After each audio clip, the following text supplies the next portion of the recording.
And this is a happy place. David Nuño and Raheel Ramzanali called the No Layup Show in Heezy.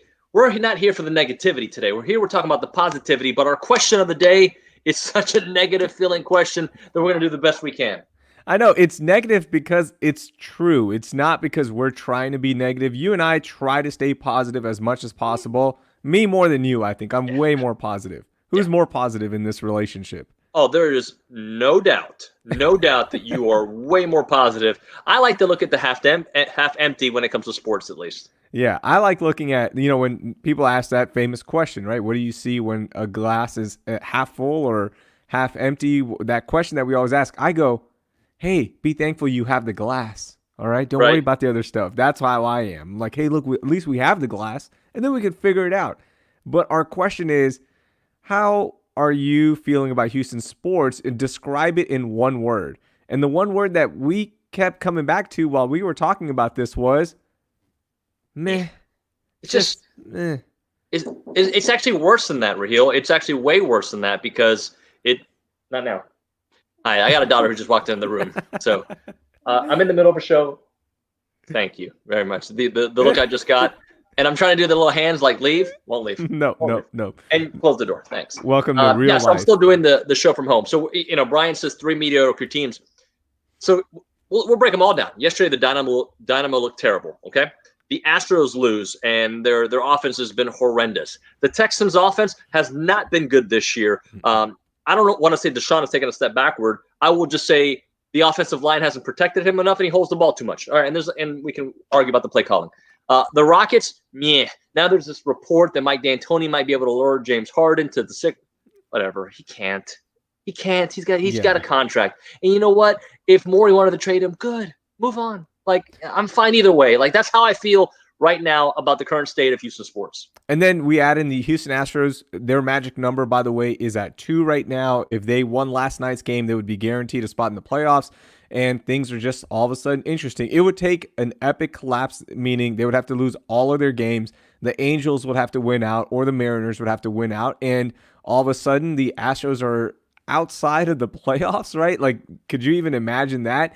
But even in the playoffs, it just feels like a meh season. There was the Dodgers comeback win, which was nice. That was a moment that we all thought, like, okay, this is going to spark the moment of their year, right? Yeah, by far the moment of the year. And again, last night they had a chance to do some damage, and it did not look good. Like, you're like, oh, come on. We need this one moment to spark the guys. And maybe they're just waiting for playoff baseball. When you've been in the World Series so many times and the ALCS so many times, maybe it takes being in the playoff and getting that mojo going in the playoffs, and that's when you play your best.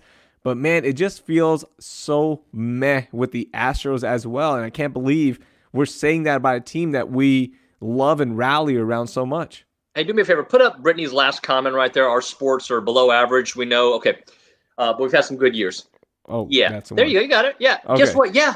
You know what? I had a headache today. I talked about today. I didn't talk about the great days that I had last week. At the current moment, it is not good. I don't have to go all retrospective every time that there's a bad moment. Yes, there's been some good moments. There have been some bad moments. Right now, everything is below average. Everything. The Texans. I said this on another podcast. I don't want to say which one because I don't want you to get upset. Wait. Yeah. You do another show without me?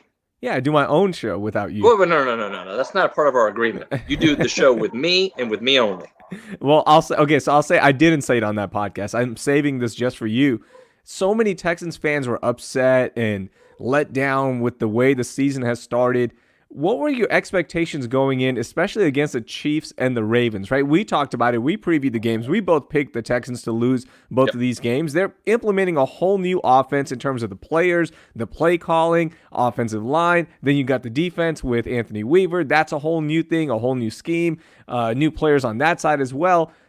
And they didn't have a preseason like everyone else, and that's fine. That is absolutely fine. But the teams that they were facing, those teams are just going to keep churning because they are used to the systems. The players have been there for a while. So what did we expect? Like all week long, it's just been bleh. The Texans, everyone's been so negative towards them. Let's give them some time. Now, I'm not saying they're going to be a Super Bowl contender by any means. Come on, but give them time. What did we expect? They lived up to our expectations of going 0-2. Yeah, but we're hoping that they exceed our expectations. That's what sports is about, right? Like, you're hoping that the Texans are not the same team they've been for the last 7-8 years. Like they traded away their best wide receiver, if not the best wide receiver in all of football, 1A or 1B. Okay, they got nothing back. Sorry, they didn't get what they were supposed to get back. They're not winning against teams that you want them to win against. Both of those games, the score looked better than it really was during the game. Can we agree on that? That the Chiefs were blowing them out, then the Texans made it interesting. Same with the Ravens game, right? Now, I understand the whole argument of, well, the Texans did give them a touchdown, a defensive touchdown. There's this and that. Like, I get all that. The bottom line is it's the same repeated pattern. And if I'm frustrated, you can hear it in J.J. Watt's voice when he talks. Yeah, he was not happy. And Ross Blacklock caught it. The rookie was like, oh, man, I got thrown out the game. And now J.J. Watt is throwing me. Well, he's throwing mad shade at me in the press conference. And look, tempers were high and you just lost and it was another defeat and all that stuff. But, man, it was awkward. When a teammate calls out another teammate, and I get it. Look, JJ's allowed to. He has skins on the wall and all that stuff. And Ross is a rookie. It was still really uncomfortable. Like, it was really awkward. It'd be like Erik coming on the podcast calling me out. I'm like, hey, wait. Hold on, I just made a mistake, man. Well, I'll tell you this. I've been called out before in the sports office. Bob Slovak and Greg have called me out before. It does not feel good. And I'm calling them out right now. How about that? Take that. Ooh. I'm just kidding. They've done nothing there. The other thing I do want to jump on, because coming up is the most fit newscaster in Houston joining us. University of Houston, his favorite team, right? Erik's favorite team. They can't get a freaking game in. 5 games have been canceled. 5. And 3 in the last 8, since the 18th. So like 3 in the last 6 days, or 12 days, excuse me, because Memphis had to pull out, then Baylor pulled out on the rescheduled week, and now North Texas joins the pulling out of games thing. And it's like, come on, dude, what are we doing here? And I get it. We're in a weird state right now with COVID-19 and the protocols that are put into place. And then we find out with Baylor that they could have played. They could have absolutely played, but they thought it was going to be unsafe with the amount of players that they had. And they decided to just go ahead and cancel that game. 22 hours before the game, though, when you've been communicating with the school, with the University of Houston all week long, and that's when you decide to do it. At least North Texas gave you the heads up on Tuesday. And you go, okay, you know what? It's part of it. But if we deemed college football to be safe and we're going to play, then you got to play, in my opinion. Like, no more. You can't have these protocols. And here's why. You can't hide behind the protocols. I don't know what's happening at these schools, but it seems like there's a little bit of hiding behind the protocols. And if you're telling me college football is safe to play, everyone in charge said that, hey, yeah, we're ready to play. Okay, we got these steps in place. And yes, there's a worst case scenario that we cancel the games. Let's try to avoid that worst case scenario. You tell North Texas, hey, man, I'm sorry, but do you still have enough offensive linemen? You have to play. Yeah, I understand that point. I also think we're in such uncharted waters that, I don't know, I don't like the way I said that. Uncharted waters. There we go. It's kind of like when you speak English sometimes. I'm like, huh? Whoa, hey. That was a little mean. I apologize. Wow. What was the word you said last week that I just didn't like the way you said it? Beta. Beta. It's not beta. Beta. You didn't like the way I said that one. All right. That being said, we're in uncharted waters, so we don't know. So I don't have a problem with, I will say this. Everybody hates the NFL, but the NFL has handled this extremely well. 2 weeks into the season. But, I mean, you look at the Texans, they've had 0 positive tests, right? Am I right about that the entire time? That's phenomenal, right? Yeah, and there's personal responsibility, right? But to put personal responsibility on a college athlete, look, college students are going to be college students, okay? I get it. It's not an excuse for them, but let's be honest. When you have that many kids on a team, right? This isn't like an NFL team. These are all professionals. They're all fighting for their money, and it's different, right? Right. When you've got 100+ student athletes there, scholarship and non-scholarship, there's gonna be kids that don't follow protocols and take that personal responsibility. And then you multiply it by however many teams there are, however many conferences there are, there's going to be issues. But my whole thing is, if you said it was safe enough to play and we're going to do this thing, then you can't tell me now that, oh, yeah, we're canceling games. And I understand you got to protect the student athletes still, and you got to look for their safety, but there's got to be an either or for me. It's like, hey, either it's safe or let's just cancel the season, because this is going to be really weird when 7, 8, 9 teams start canceling games, and now you go, wait, what are we supposed to do here? Hey, I love all that, but let's class up the joint, shall we? Let's bring in Erik Barajas, 10 o'clock anchor. He's on every show. Really, when you watch the news, Erik we lost him. Yeah, I think he's gonna reset his connection. It looked like, Okay. it looked like he had some connection issues there. So he'll be right back, and we'll definitely have him on here in a second. Well, Did you tell him it to was a jump great on intro, Wi-Fi? though. Yeah, it was a great intro. It's great. Great I'm intro. not going to do it again. No, we're just gonna pop him up there and be like, hey, what do you think about sports?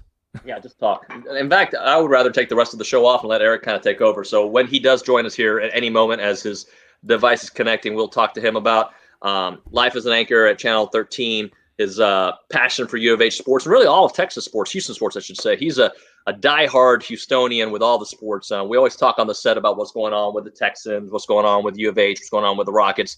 So let's bring in 10 o'clock anchor extraordinaire, Erik Barajas. What's up, Erik?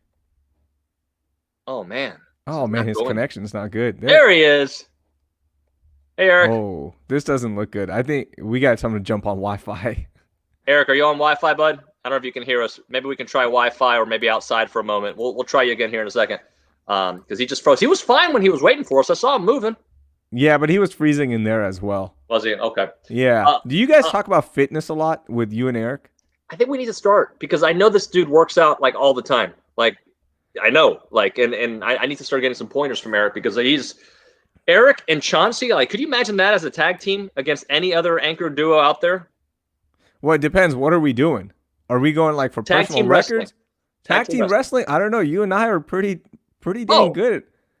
But I don't put us in the same like weight class, right? You know, we're in the 170 to 180. Actually, I put on some weight. Erik and Chauncey could really take us. Hey, Erik. What's up, guys? What's up, man? How are you? Man? Thanks for having me on. Yeah, man. Hey, so look, we chat all. Oh, you're repping it. Of course, he's got to show the muscles because that's Erik. Hey, yeah. Erik. It's my son's how often shirt. do you work out? It's my son's shirt. All right. Erik, when do you work out? In the morning, the evening, or both? Since I work evening shifts, I'll get up and knock out a workout in the morning. 9:30. Knock it out of the way, and then carry on throughout the day since I get in the station at about 2 p.m. every day. Now, are you the most yoked anchor in the city of Houston? Because we're having this discussion. I think Chauncey is up there as well. Chauncey is he's pretty ripped. Nuño is different. He's more athletic in terms of like doing triathlons and all of that. But in terms of endurance man, he's an endurance. Yeah, he's an endurance man. Totally. In terms of just pure yoked, are you the most yoked? And be honest, okay? Give yourself some credit. You can't answer that, Raheel. I would have to just say yes, of course. I mean, it's I don't really think it's even a contest. All right. Man, I love this because if we had to do personal records here, okay, you would smash everybody. I think. Well, it's just my outlet, guys. It really is. It's just if I don't work out consistently, 4 or 5 days a week, say if we go on vacation or just something's come up like a storm in the Houston area and I can't go, I start to get a little edgy and I notice it. I know that about myself already. I can tell that I'm going to get a little bit, not Mr. Nice Guy. It's my outlet, man. It makes everything just flow better for me. Erik, I have to admit, man, my mental health really needs it. Like I need that hour and a half checkup, whatever it may be, if it's an endurance thing or a strength training thing. And I think it's also contagious around you've got kids that are in sports, right? They mimic our behavior. So the fact that you care about your diet, you care about your fitness, I think that really translates throughout your family. Yeah, totally. My sons are in 9th grade. My oldest is 15. My other son is 11. He's in 6th grade. So they've played, kind of multiple sports growing up. My son, who's 15, he's on the freshman team at Summer Creek High School. So he plays right now. They're figuring out their season, but he's been put in at quarterback and running back. So he's a real speedy, fast guy. My other son plays a lot of football and baseball as well. So, and talking about mimicking parents. When I was it's funny how I got into it because when I was probably, you're in that age of around, you're a teenager, but you don't have a license yet. So you can't really go anywhere when the summer hit. My dad bought this, of course, talking way back then, it was like one of those universal machines. It's got a bench press all hooked up to a lap bar. And it's, it's probably cost, it was like probably bought it at Sears, but it would put it in the garage. And, you're a teenager, so you're sitting there like, I got nothing to do. And you kind of got that angst. I'd go out there and start working out in the garage. And it just kind of kept on from there. So, my dad kind of put it in there, and it's been a part of my life ever since, and it definitely trickles down to my kids. When we had COVID, my kids were doing box jumps, push-ups, sit-ups, because we had all this extra time. And I'm like, you guys are going to do something besides sit on your rear. Absolutely. You got to do that. Now, have you gone back to a gym, or are you still doing home workouts in the garage?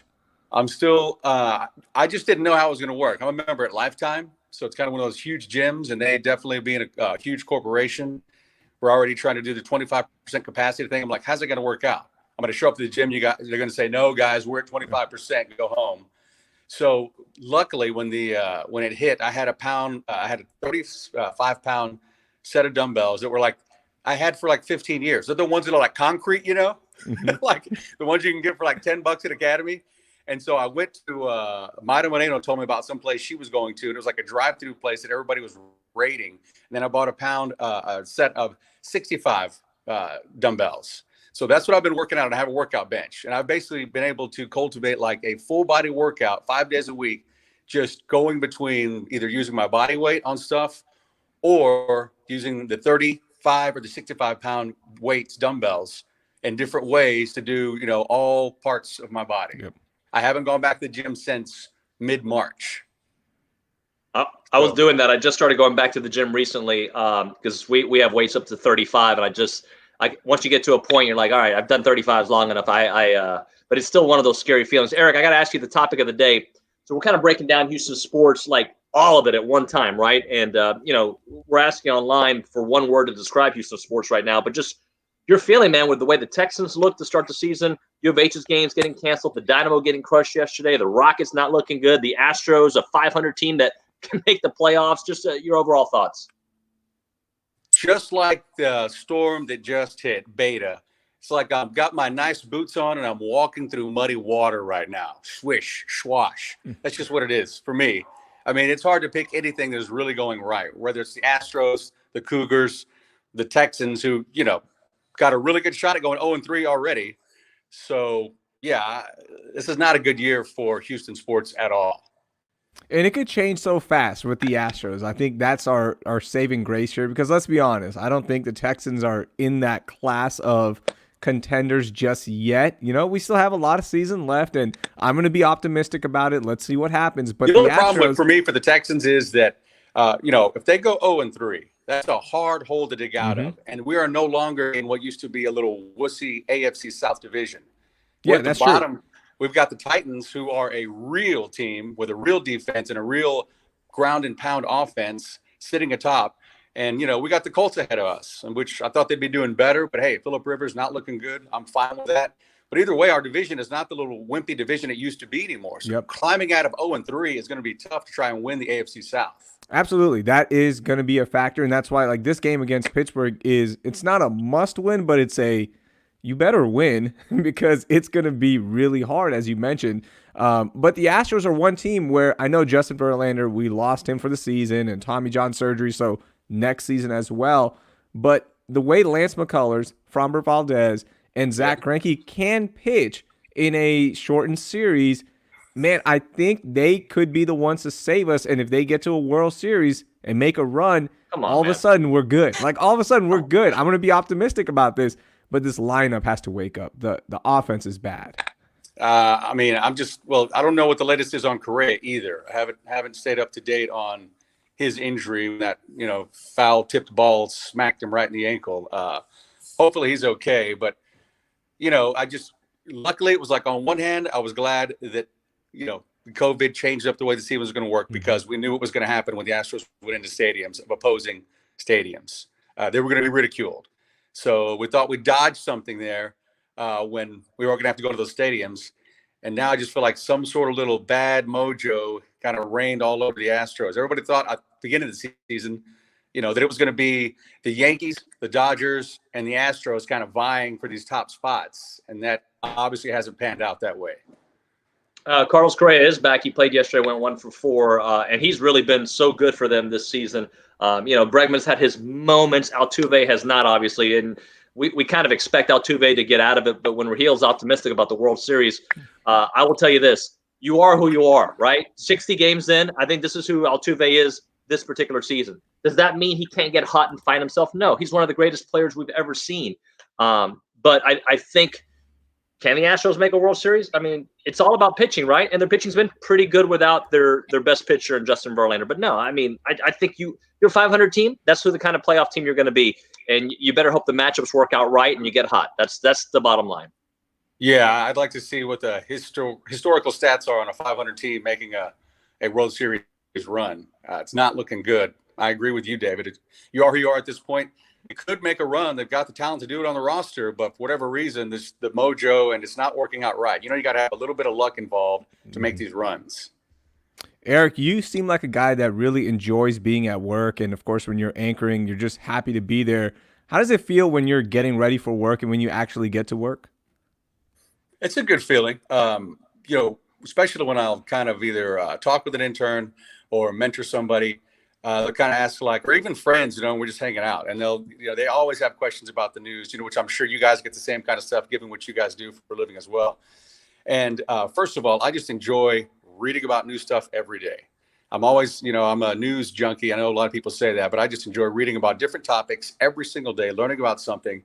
And then the whole thrill too of being on live TV where there is no stop, retake in 3, 2, that you got to keep going. So it's I like it almost, obviously there's some different caveats here, but to play in a professional sport, I mean, you can't call timeout in the middle of the game every single time something's not going right. You got to just find a way to keep moving. There's going to be some mistakes that are going to happen. You just overcome them best you can and just keep going because the show is live. And I just like that kind of thrill as well. That definitely, my blood's pumping a little bit different whenever the show goes on, and I definitely like that feeling. I get a thrill out of it. Erik, I feel like you've been on TV in Houston forever, and I know you're a young guy. So, I mean, just kind of talk to me through this navigating through KTRK. How'd you get here? How'd you get into the business, and how did you where you're at right now? Yeah, totally. So I'm sure some people know that my uncle Mike was an anchor at Fox 26 for 25 years. He was their evening news anchor. So growing up, we're a very tight family, whether it's, somebody's birthday party. My dad is one of 5 siblings. So the birthday parties are huge. Everyone shows up, and then it's holidays, parties are the same way. So anyway, every time we'd go somewhere, I'd be watching my uncle, growing up on TV, and I'd always have, pesky little question to ask him from his nephew, I'm sure. Hey, Uncle Mike, I saw this, and I wanted to ask you about this. And he's probably like, it's work, I'm here to have a drink and enjoy the birthday party, So I grew up watching him a lot, and I was just fascinated by what he did. And I think like a lot of people, I was in college and I was wasn't sure exactly what I wanted to do. I thought I wanted to teach so I could be a football coach. That's usually the route back then when I was growing up. You would be a history teacher so you could coach the football team. I looked at that at one point. I also thought I wanted to be a physical therapist, but the more I just kind of got into my uncle and his line of work, I was just really fascinated by it. And then one day he's like, well, you want to come up and have lunch with me? Take a look around, maybe just kind of shadow me for a while. So I did up at Fox 26. And I was just like, wow, this is great. Some people are going out and about, learning something new every day. It's something new every day. You're not stuck in the same rut of a job because something's always happening. So I changed my degree plan, went there. And once I graduated from U of H, I finally got a job in Corpus Christi. Worked there for a couple of years, the CBS affiliate. Left there, worked at the Fox affiliate in Austin for 2 years. Left there, went to San Antonio at the ABC affiliate for 4 years. And I was kind of pretty much a weekend anchor on all these spots. And then I got hired here almost 13 years ago as what started out as the 4 p.m. news anchor. And then, after that show's over, I'm running out the door to get a live report ready for 10 p.m. So that was like a run and gun shift. And then obviously, the longer you get there, people leave and retire and stuff. And so, I was just lucky to be at this point where I'm doing the 4, 6, and 10. And, you know how it is working there, David. It's just a lot of fun. It's a good station right now, really good station.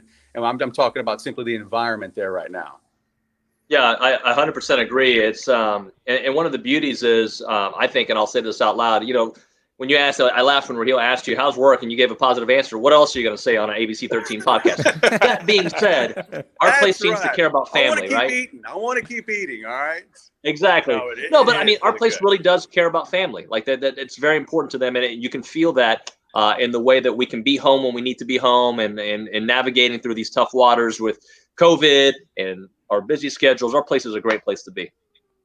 Oh, it certainly is, And I heard you guys talking about the whole Baylor thing.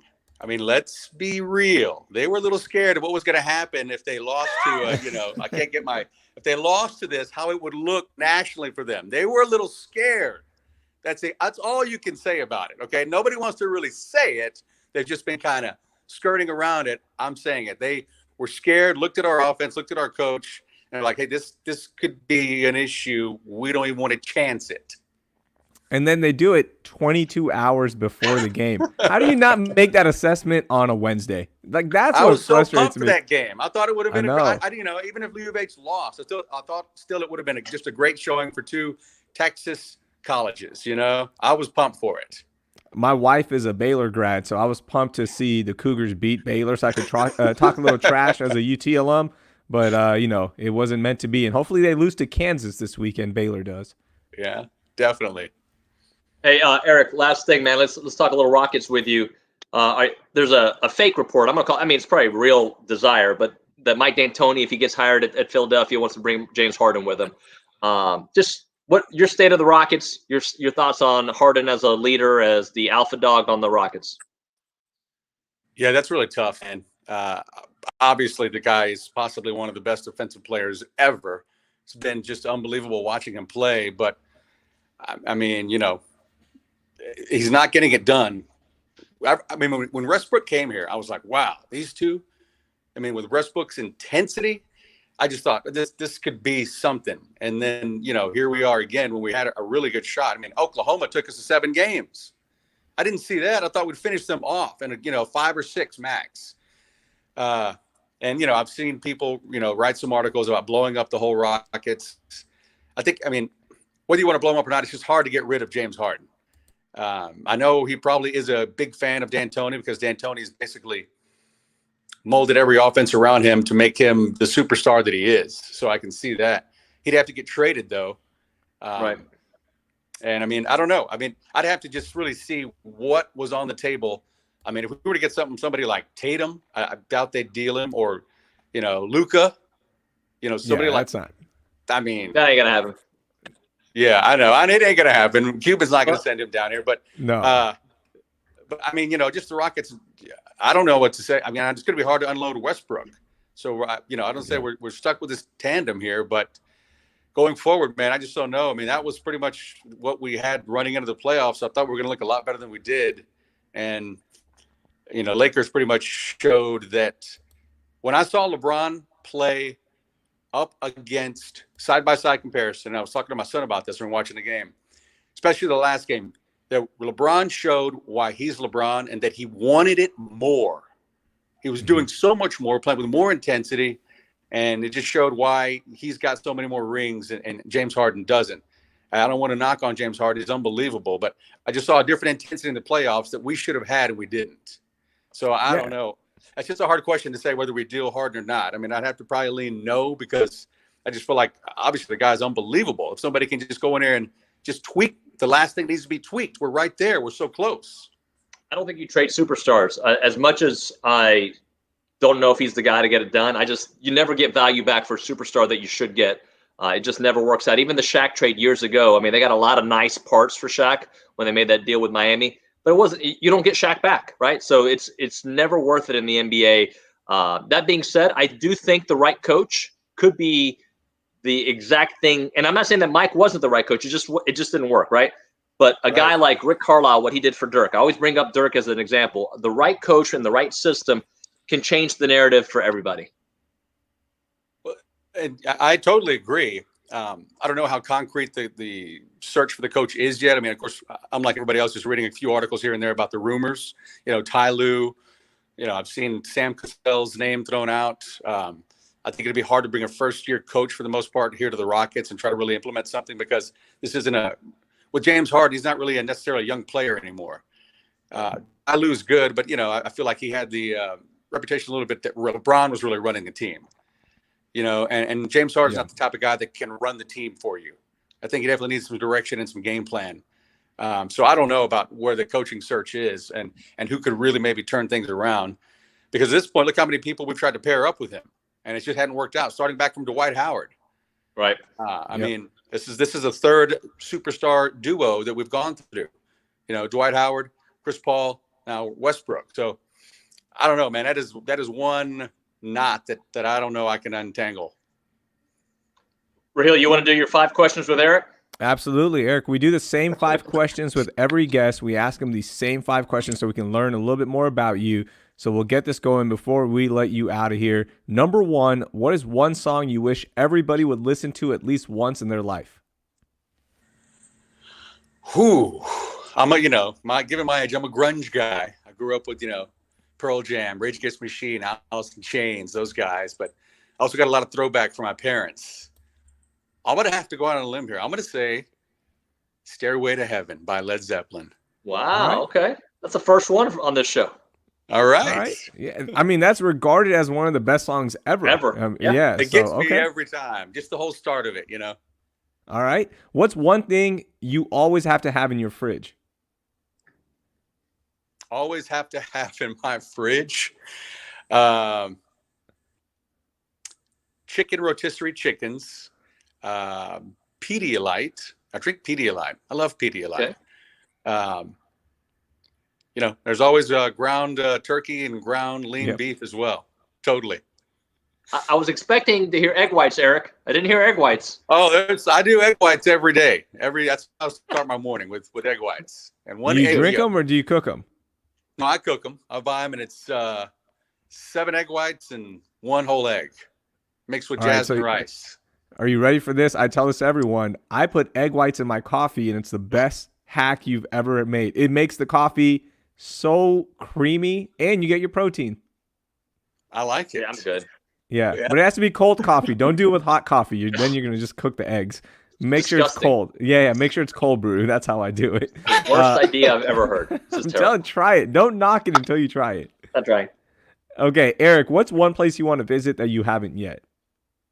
Ooh, man. Yeah, I like traveling. I have so many places saved on my little saved Instagram tab that I labeled travel.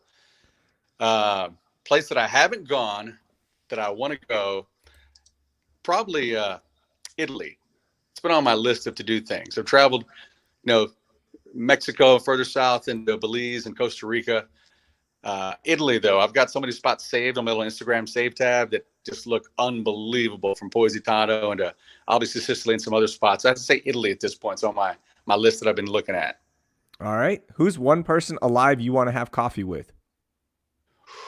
One person alive I want to have coffee with. I have to say Eddie Vedder, lead singer of Pearl Jam. Wow, you really are totally grunge. You're like very grunge. Because I'm a big lyric reader. So, our family always rolls their eyes because they know I'm doing a song. And I'm like, hey, look at the lyrics. Just pull them up on my phone. Listen to what he's saying. My family's like, oh, my God. But, I've read so many of his lyrics, and I'm just like, man, this dude is deep.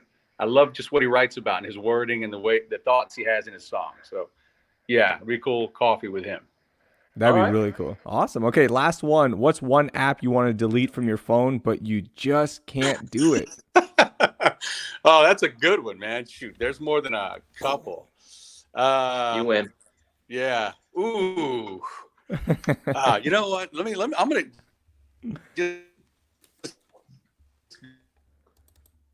We lost him. Oh, we lost him. We lost him. We'll never get this answer, David. There he is. He's back. Oh, no, I'm coming back. Here we go. Okay, I would definitely have to say.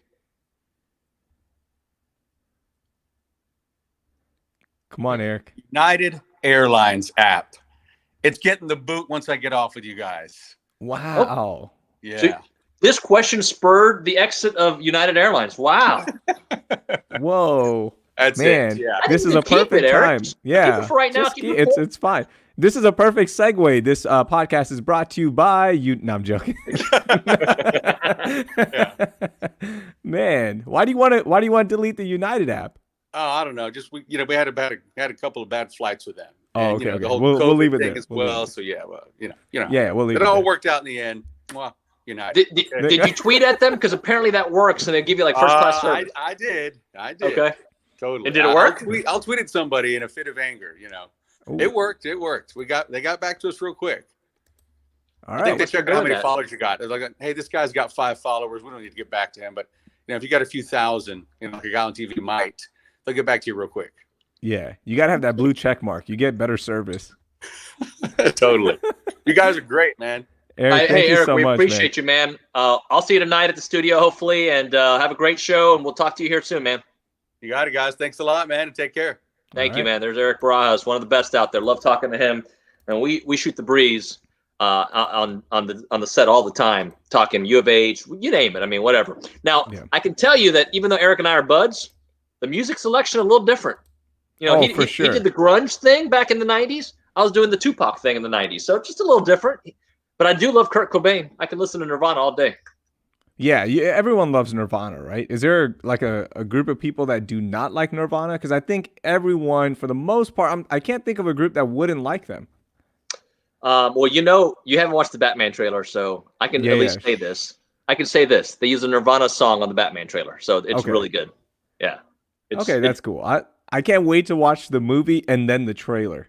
So I'll do that pretty soon. I still Tenet, Christopher Nolan's new movie, and I just haven't had the courage to go do it yet. I don't know why. Like, I know I can pick a time that it's, you know, relatively empty. It's been 3 weeks now.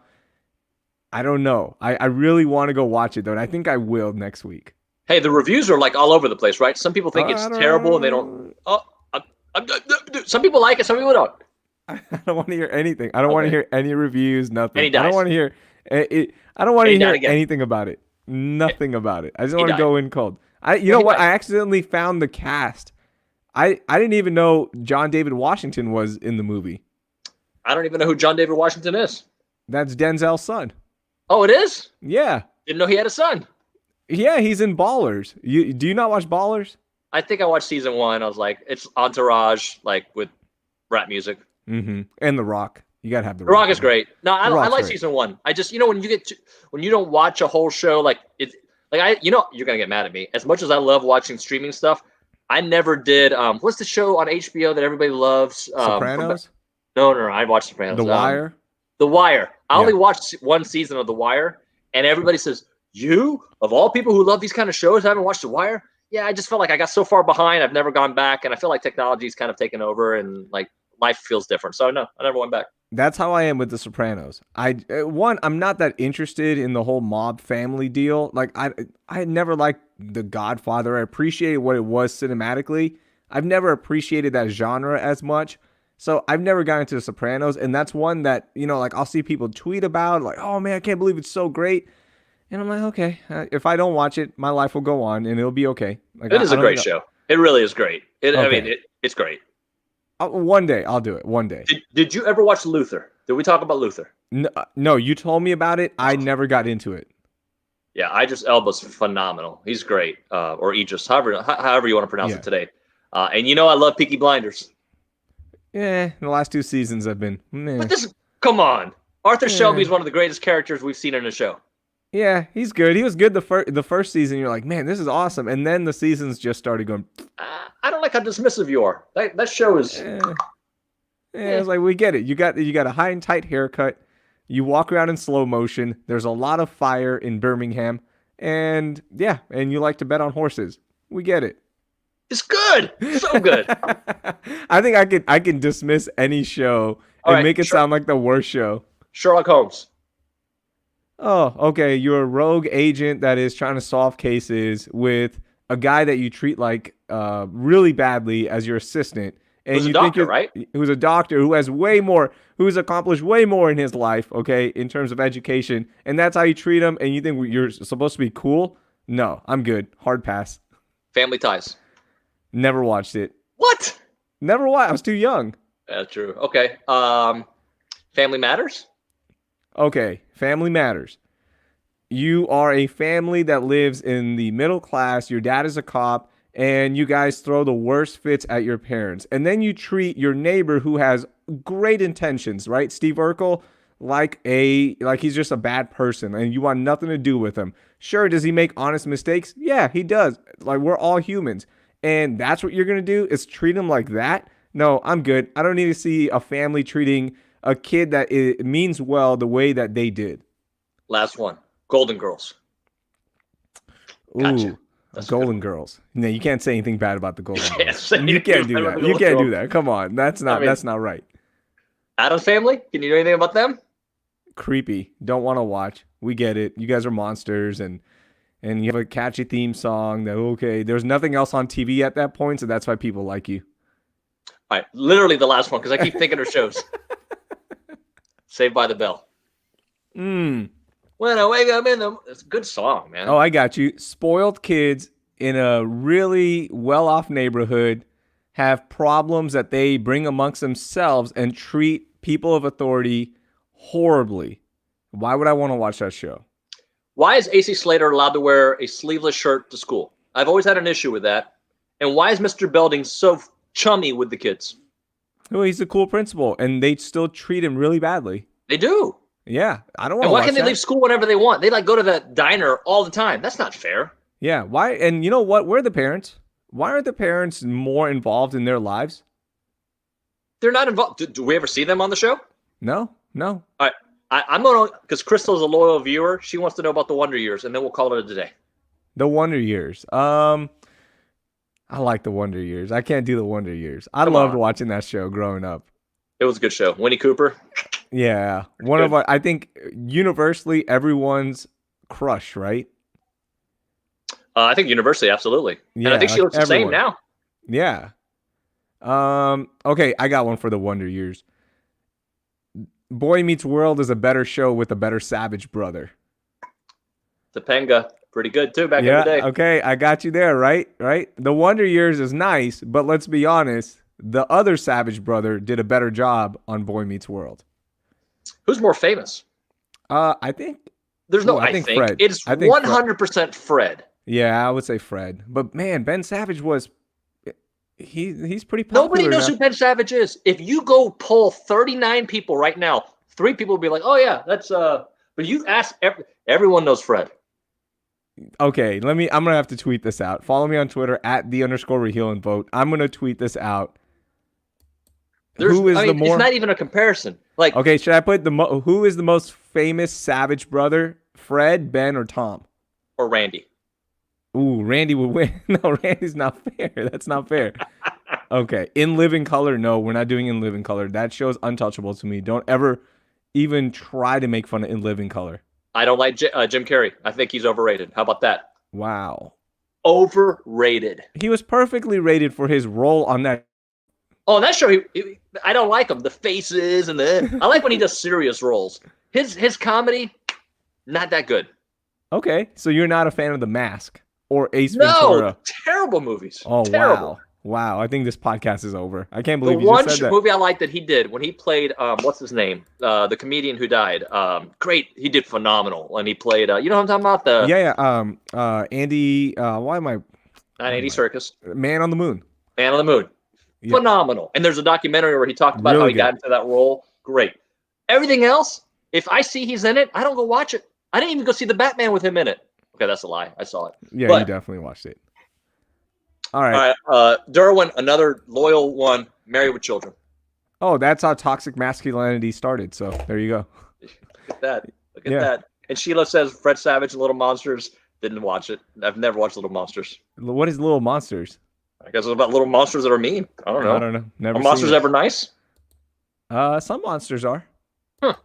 Yeah, I think we've officially hit the point of the show that we have nothing else to talk about. No, we are officially done. We both have to go. What are you doing tonight? Where can people watch? What time? I work at a station called Channel 13. I will be doing the 6 and 10 o'clock news, also the 9 o'clock news. That's Martin. Why I said, yes. There you go. Martin's year 1 through 7, phenomenal. Did you watch Martin? Were you a Martin guy? No, I wasn't. I was more of a Fresh Prince guy. Again, I was too young to appreciate They're Martin. the same time. I know, but Fresh Prince was more for me, my demo, and Martin was for you because you're a little bit older. Yeah. Yeah, I watched both. I just broke my house. Okay, guys.